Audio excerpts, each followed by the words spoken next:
This is our year. This is our year.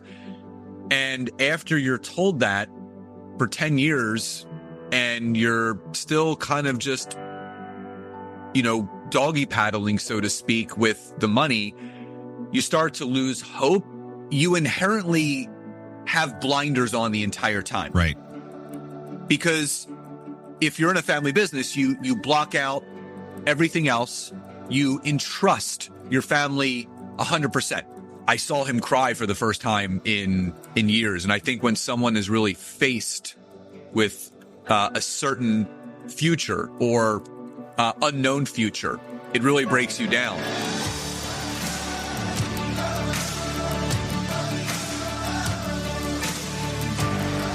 Hi, and welcome to the Living Richly podcast. We're so glad that you're back with us this week. We so appreciate our viewers and our listeners who tune in every week for these amazing conversations. And today, we're really fortunate to have a great guest and friend on the show, Scott Aaron. Scott, great to have you here.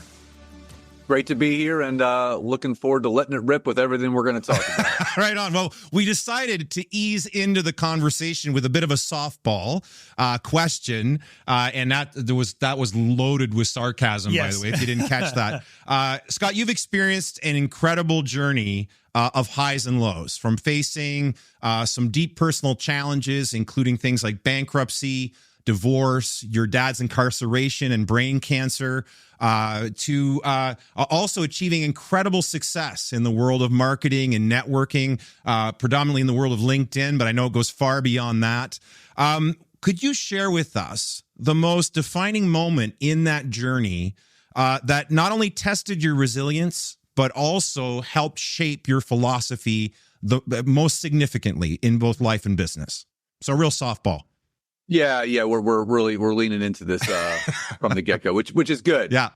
I like to peel back all the layers right away, just to, we're not let people get to know me. Can we date a little bit first, right?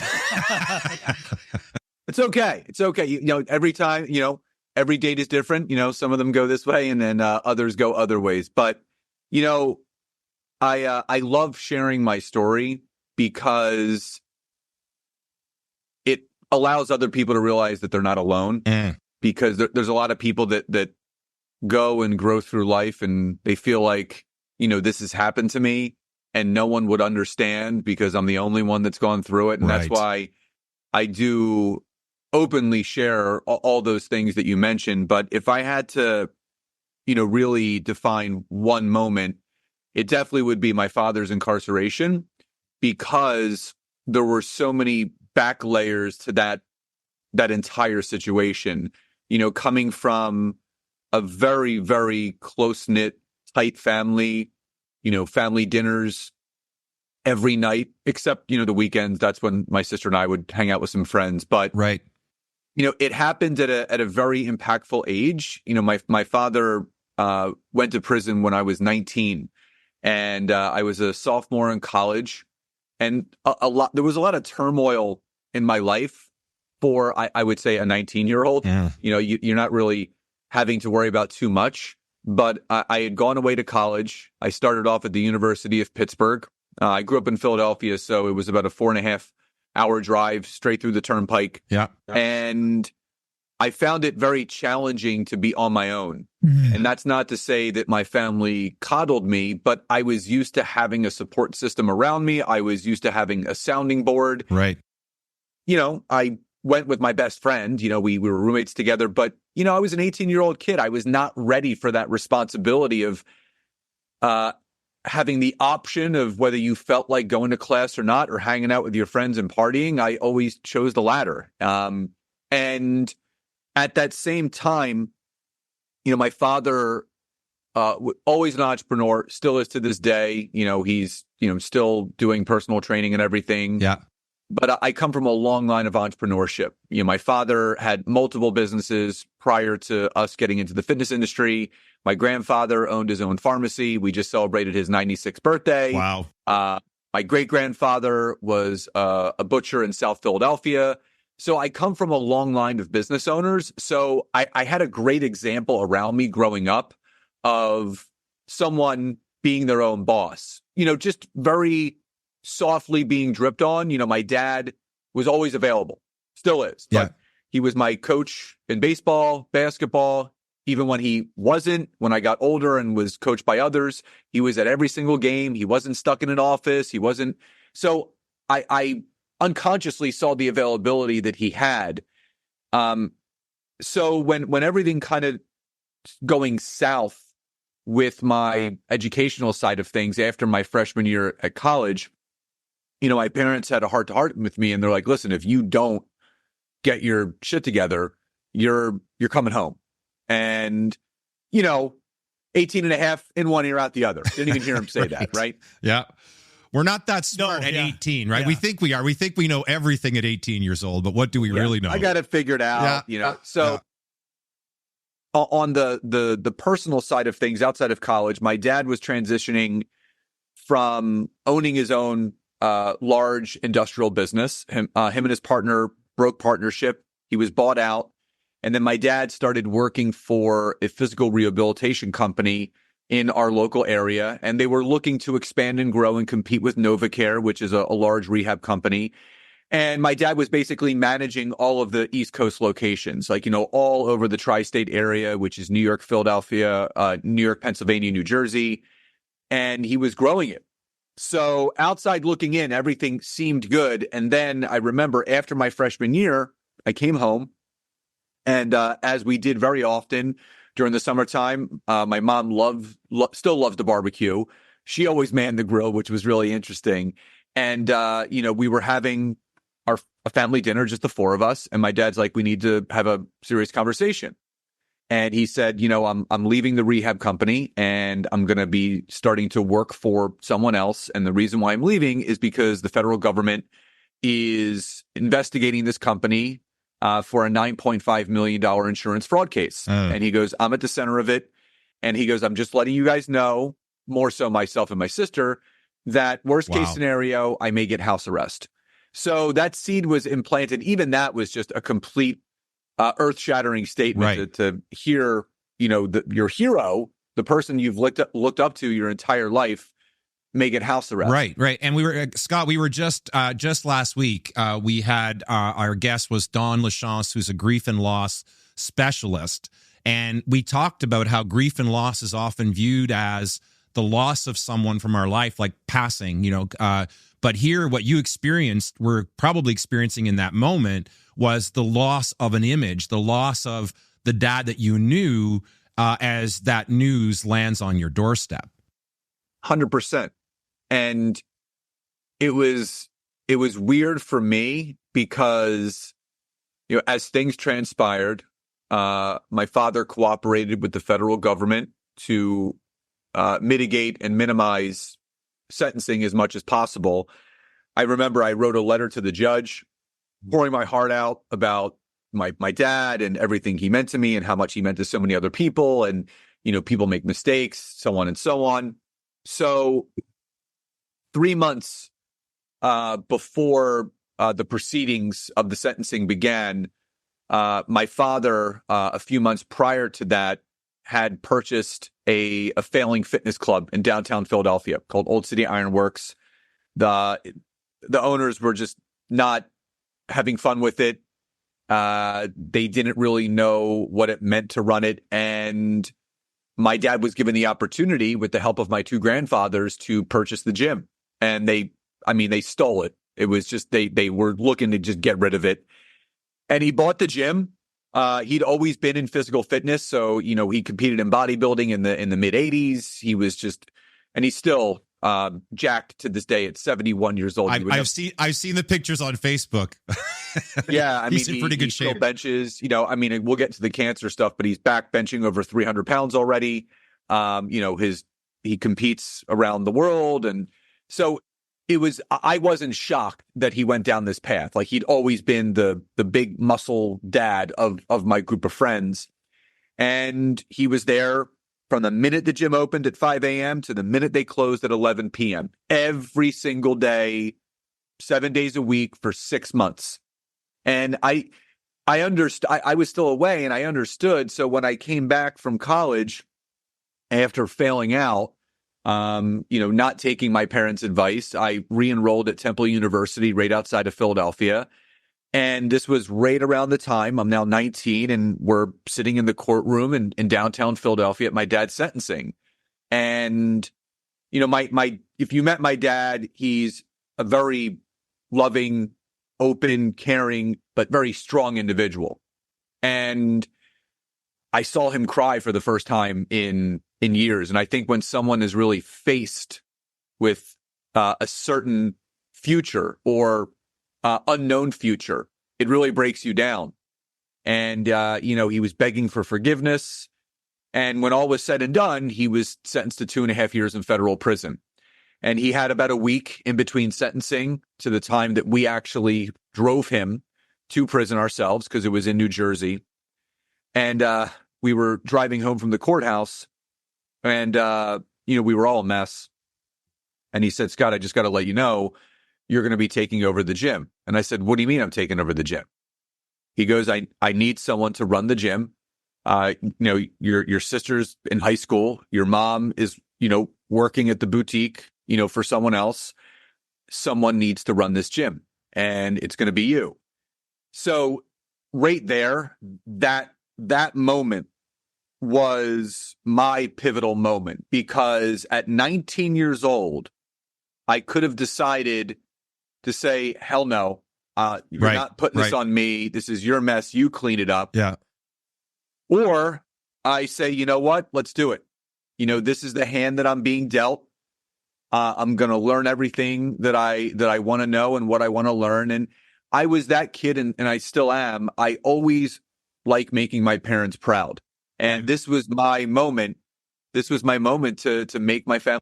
I love that. It's amazing to me. We've had a number of different entrepreneurs on the show, and in almost every case, they start young. They start young. It's like, you know, starting businesses at 15 or at 12 and different things. And to be able to go through you and I, we don't know each other's story. We're really hearing it I know that you and Eric have talked.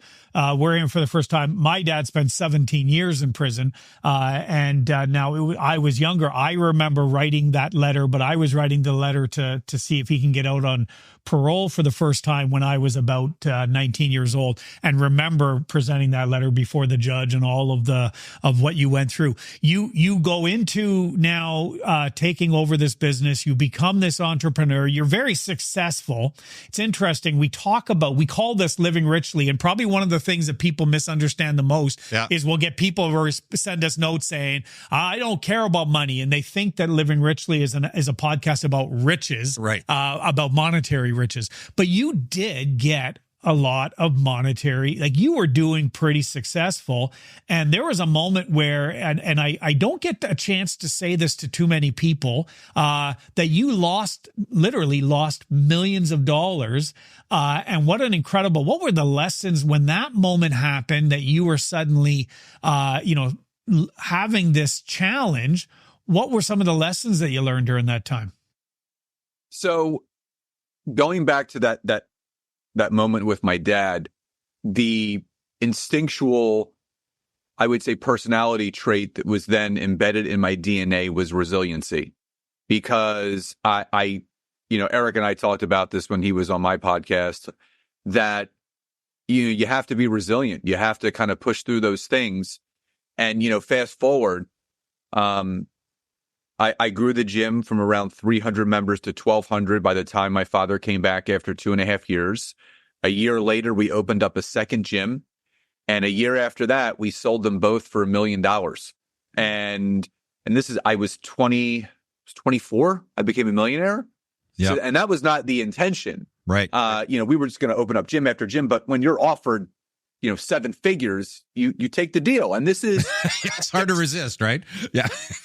It was also an interesting time in the fitness industry because the bigger chains were on the horizon. We got into the industry in the mid to late 90s.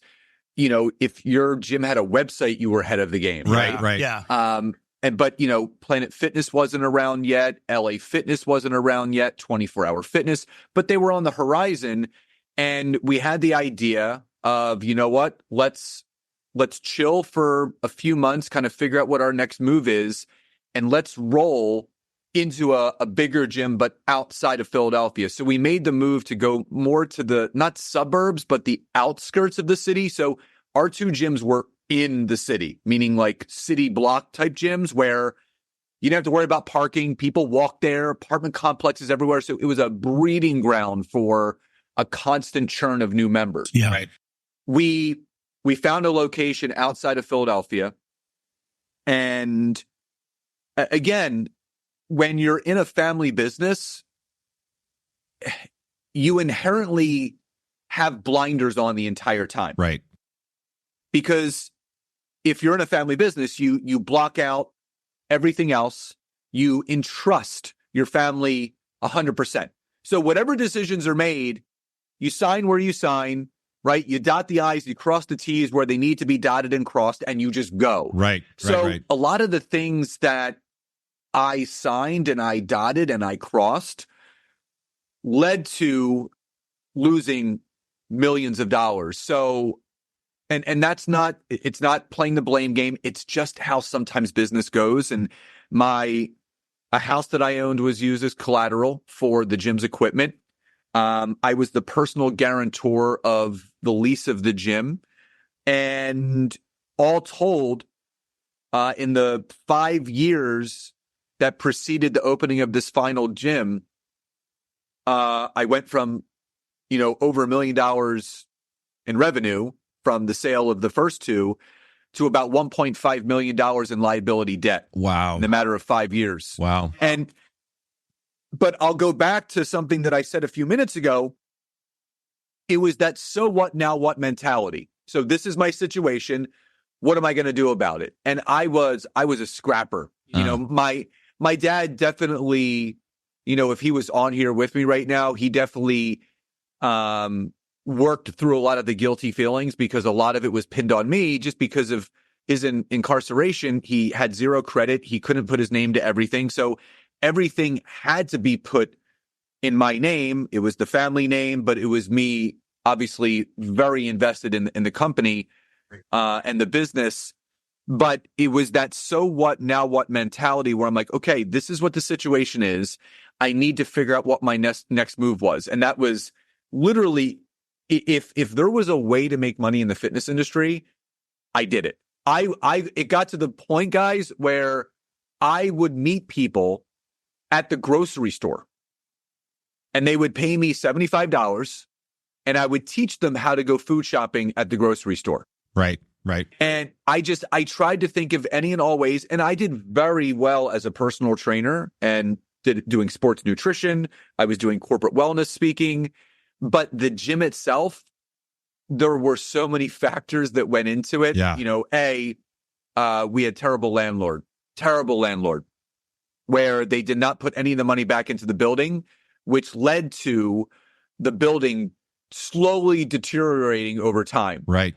Leaks everywhere. So when it rained outside, it rained inside. We would have buckets everywhere, towels everywhere, black mold. That could be handy, right? So like if, the raining inside, you could have positioned that as like the showers. Yeah. Right.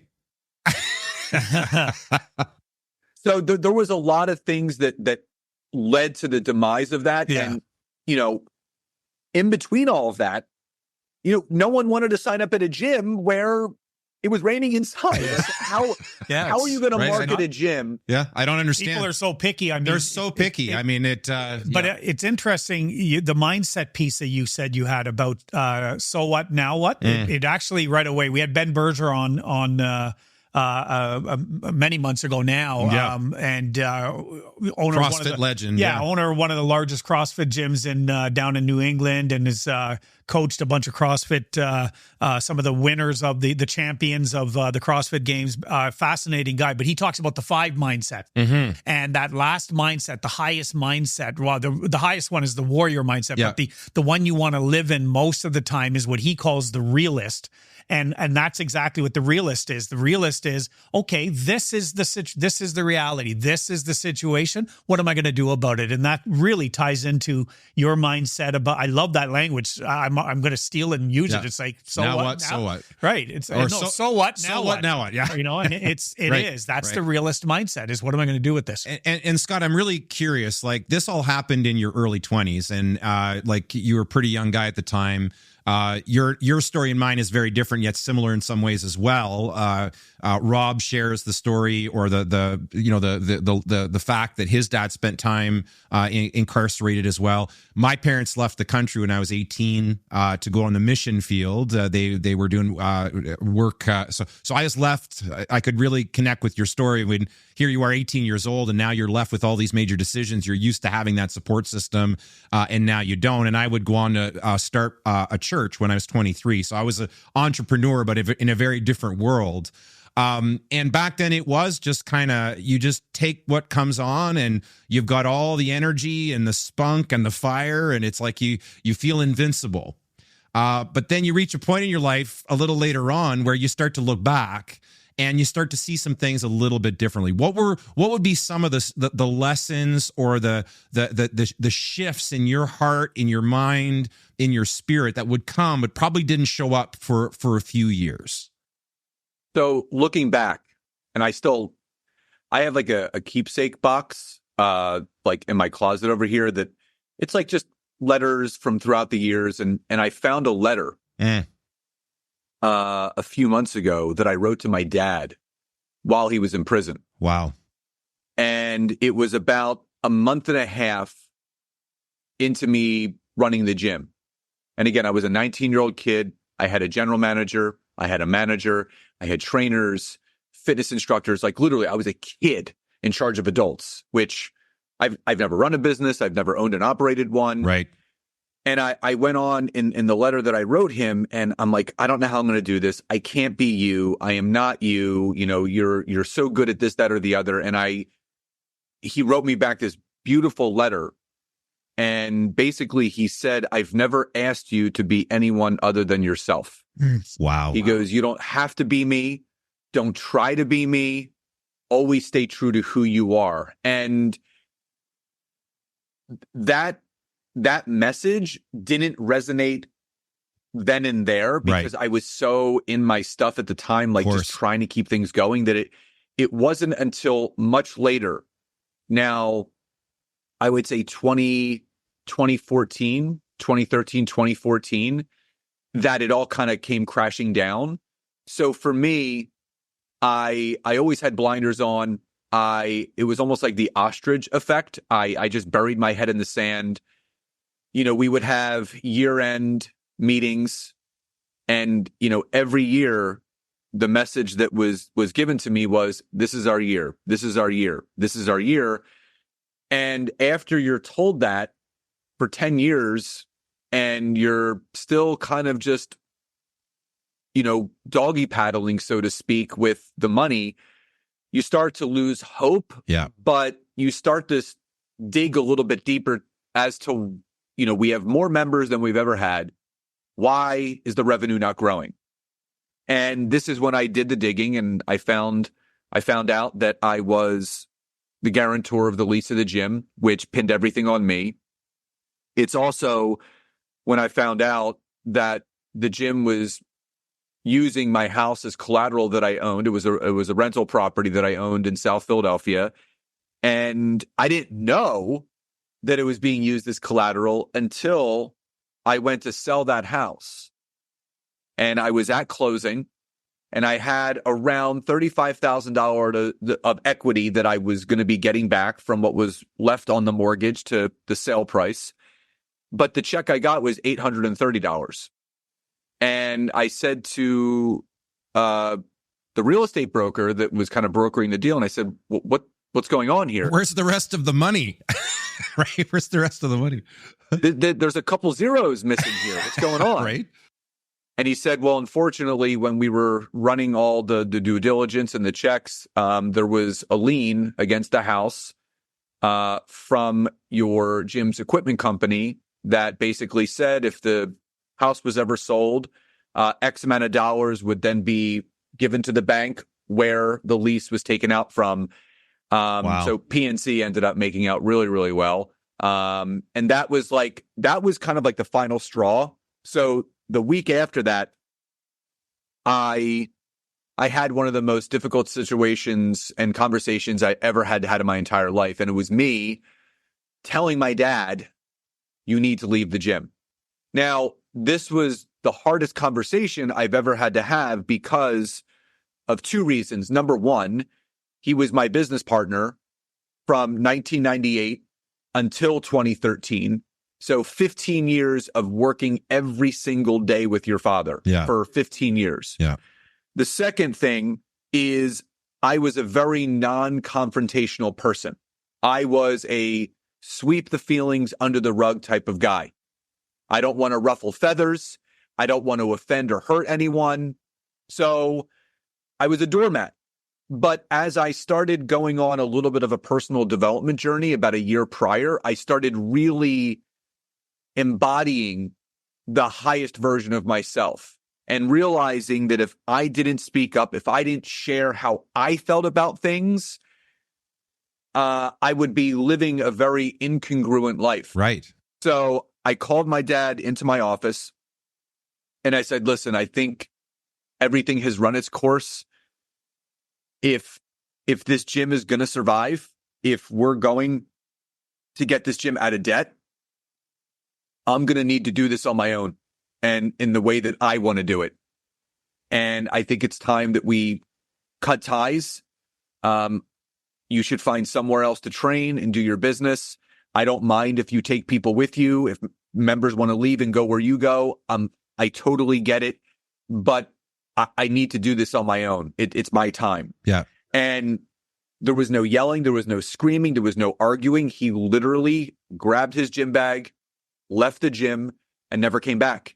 Now, I would say the saddest part of that is that it really fractured our relationship. Right, of course. Yeah, that would have been the toughest part of that. I mean, it's amazing. You tell the story, like how many of us struggle to find our voice. Here you are in a family business, and we work, part of outside of the podcast. Of course, we are business coaches and leadership coaches. We work with organizations of all sizes. We've worked with so many family businesses over the years. And when you talk about the blinders and the blind loyalty and the commitment to the family and the trust that goes into that, it's one of the reasons people gather family around them, is because I feel like I can trust you more. But with that come blind spots, and with that comes layers upon layers of issues. And one of our colleagues actually has a full-time, he specializes in family businesses in transition. He actually has a therapist that works with him full-time to help those families navigate those changes. But here in the midst of all that, I mean, the difficulty in finding your voice, as you're telling the story, I'm like, that was tremendous pressure to overcome that, to be able to have that tough conversation with your dad.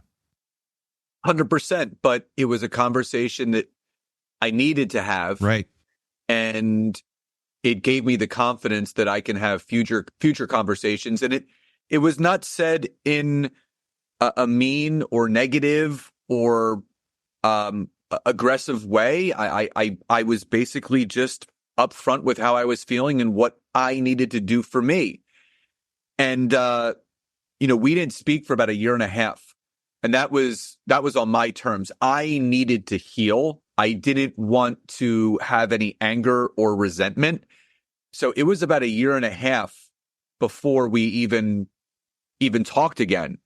And I remember when I was finally running the show myself, I was able to really see not just the leaks in the building when it rained, but I was seeing the leaks in the financial structure of this business.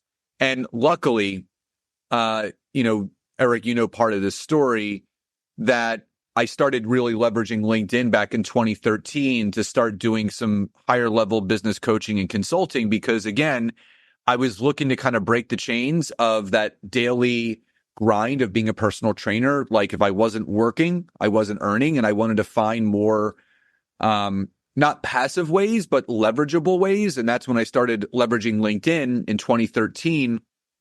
And it got to the point where the gym started to lose around $3,000 to $4,000 a month on average. And I was having to cover all of that personally. So I had to start something else. And I remember my landlord, I was very, what I will also say about myself, what the other side of me that started to come out was being very transparent and very open. And I remember having 2 separate conversations with my landlords. And I said, listen, if you do not fix the building, this gym is not going to survive. Just letting you know. And you're not going to get any money. And because the gym wasn't able to be grown because the condition of the building, I had people leaving and I wasn't able to give them the amount of money required for the rent. And I said, I'm going to need a rent reduction. You can add it to the back of the lease. I'm fine with that. They wouldn't agree to it. They took me to small claims court to get the back pay. And this was the final straw.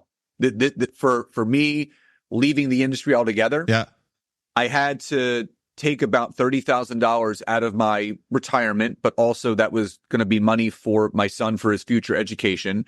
I had to take that out of my personal 401k and pay it to them. And I remember they were in my office and I was giving them this check for $30,000.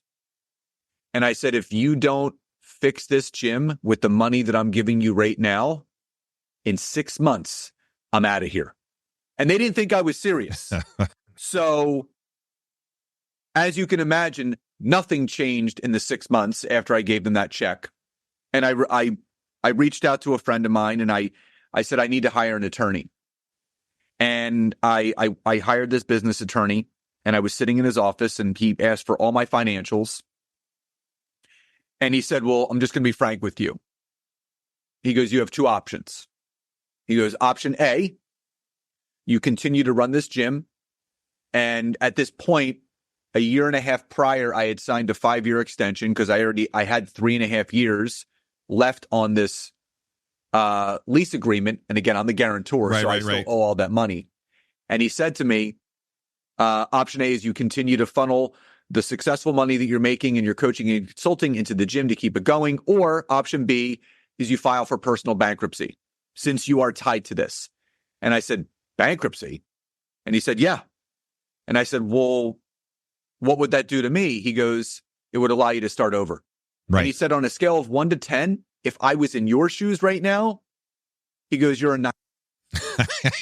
It doesn't get much higher than that, right? But again, isn't it amazing how sometimes I've talked about some lessons that I learned them slowly, that there were signs all along the way that a shift needed to happen. You said at the beginning, right, when your dad said, listen, I need you to take over the gym, right? And you did that. But maybe that wasn't the path that necessarily you had set out on. It was kind of imposed upon you. And it would take years serving faithfully, loyalty to the family. And then all of a sudden, things aren't working. Things are going the opposite way. And finally, the lights come on to say, maybe there's a better option for me here. And look at you now, right? You hit the nail on the head. I made lemonade out of lemons. Right. And I remember saying to myself, this is not my dream. This is not my passion. This is not the life that I wanted to live. I was following in the footsteps of my father's dream. Right. My father, he wanted all this, right, not me. Yeah. And that's when I decided, July 1st, 2016, almost 8 years ago, I decided to file for personal bankruptcy, which, there's, not to get too in depth, but there's two types of bankruptcies. There's business bankruptcy and personal bankruptcy. Right. I couldn't file for business bankruptcy because then the money that would be owed to the lease would be turned over to me personally. So I had to file for personal so I could then close the gym. And that was the weird part of the conversation because he said to me, I said, so when am I actually going to be closing the gym? And he said, at the end of this month. I said, like 30 days from today, end of the month? Yeah. And he said, yeah. And he gave me a checklist of things to do and obviously contacting vendors and settling balances. And I said, well, what do I tell the members? He said, you tell them nothing. You stop all their payments. You call your billing company. You make sure all the automatic debits are completely stopped. So there's no money that has to be going back. And he said, you close the gym on the 31st. Whoever's supposed to close that night, you let them go home early. You stay there yourself. And he goes, what I want you to do is I want you to write a handwritten letter letting people know what's going on, what you're doing, and why the gym is closing. Wow. You're going to stick it on the door. You're going to shut all the lights. You're going to lock the door, and you're never going to go back. Talk about literally closing one door to open another. I mean, that's what literally you had to do. What an amazing story. I mean, part of the Living Richly message we talk about all the time is that so many people live their lives according to the shoulds, the musts, the literally they're living, not writing the script of their own life, but they're like an actor in another movie, somebody else's story. And here this transition of kind of coming out from under your dad's shadow and pursuing your dream. Now here you are. You've got a very successful podcast called Networking and Marketing Made Simple. I had the pleasure of being on it several months ago. And on that show, you often talk about the importance of authentic connections. How has your journey shaped you and influenced your philosophy on business building and networking specifically? Two things. I wouldn't be in the personal and financial situation that I am in now if it wasn't for my wife. I'm going to just say that first and foremost, because she is the yin to my yang, the peanut butter to my jelly. She's everything. And everything that we do, we water each other.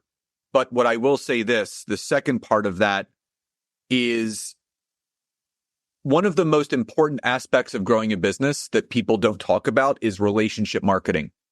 The relationships that you build in business are what allow businesses to progress.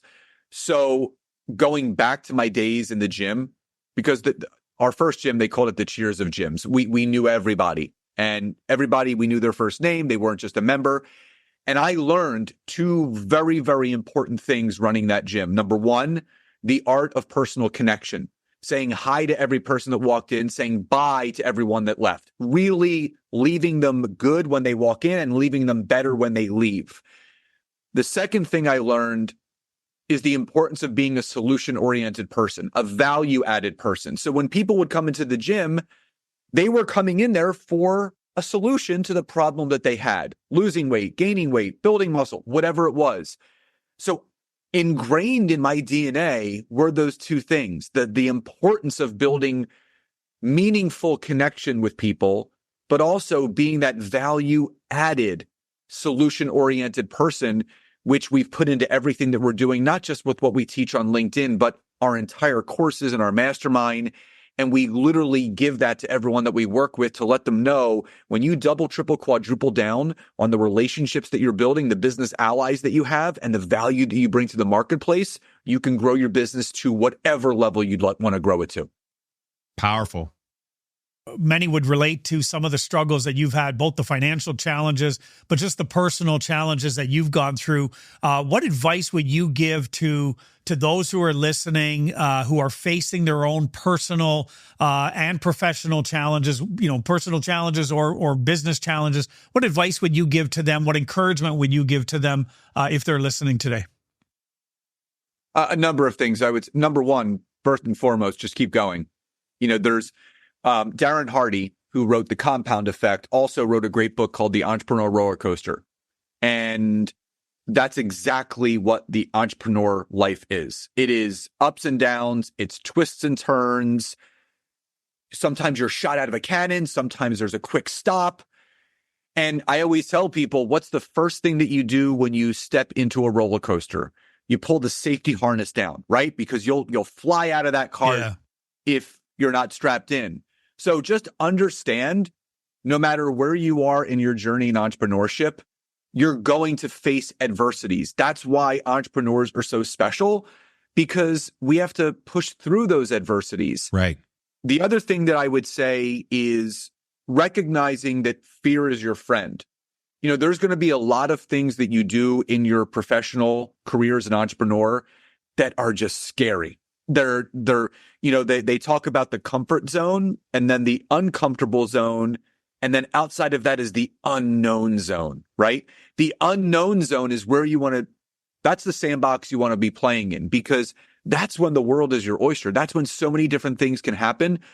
Being a creative, as entrepreneurs are, being comfortable is never going to get you to where you need to be. So I always tell people, when being uncomfortable becomes you're comfortable, you're doing amazing things. And the final thing that I'll say is that we have a due diligence and a responsibility. Don't make it so much about you. When someone is struggling in their business and struggling in entrepreneurship, you automatically cast this spotlight like, oh, woe is me. You start pointing fingers, you start playing the blame game. It's social media's fault. It's this person's fault. There is a significant power that is given to you when you turn the mirror around on yourself. Right. And you start taking full responsibility for why things are going good or why they're not going good. And this is something I learned from my wife. I was a blamer. I was a victim for a really long time in my life. And I'll never forget it. It was very early on in our relationship. We were out to dinner. We were going to see the Nutcracker. It was around the holiday time. And I was being a victim at dinner. And she said to me, plain and simple, she goes, if you want this relationship to continue, from this day forward, you're never going to be a victim again, or I'm out. You need to take ownership. Well, that's again why I love her so Right. much. She's a very strong, her confidence is just so attractive. And it helped me because I'm like, she's right. Like, I have to own my stuff. I have to own my faults. I have to own my positives. I have to own everything. Right. And there's significant power in that. So that person that's watching this or listening to this, that you're in that victim mentality, you're in that blame game mentality, just stop. Understand that you're going to make mistakes. Not everything is going to go your way. Right. And I'll leave you with this one last thing. You guys will love this. It's another great Canadian that I became friends with. His name is Cody Schuin.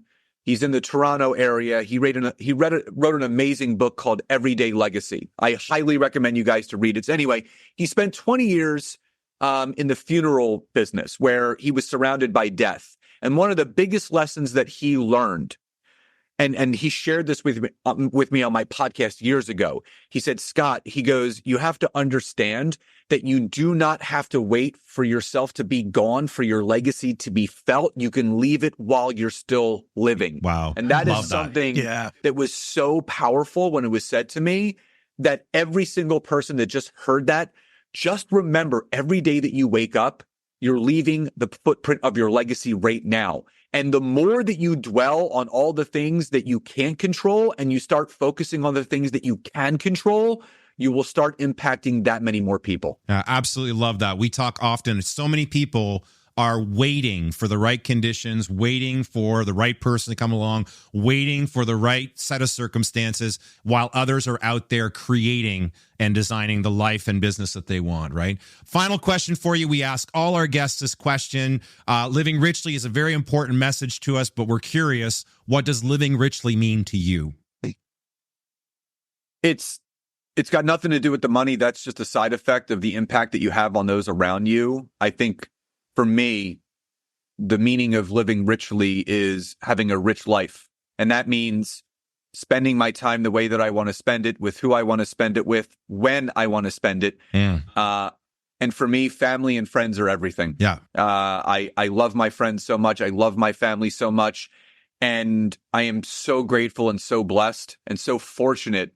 And I feel so lucky that I get to live the life that I do as richly as I get to do it, and the way that I get to do it. And I want that for every single person. That's exactly why my wife and I, we teach what we teach and we do what we do, because we want to show people that we're not an anomaly. We are not that special. Every single one of us has a gift inside of us, and you can create the life and the business and the impact and the legacy that you truly want to have, and you can have that rich life. And those that think it's tied to money, it's not. You can have all the money in the world.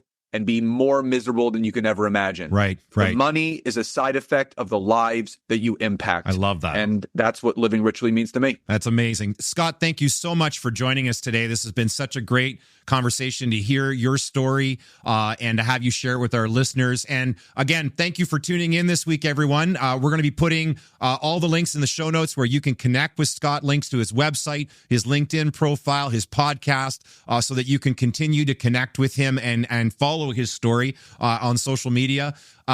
We ask you to please like, share, and subscribe. Help us get the word out. The Living Richly movement is growing. More and more people are joining all the time, and you can help us do that. Also, go to our website, livingrichley.me, where you can find more information about our private Facebook group, an amazing community where we're unpacking these conversations and really supporting each other in this journey.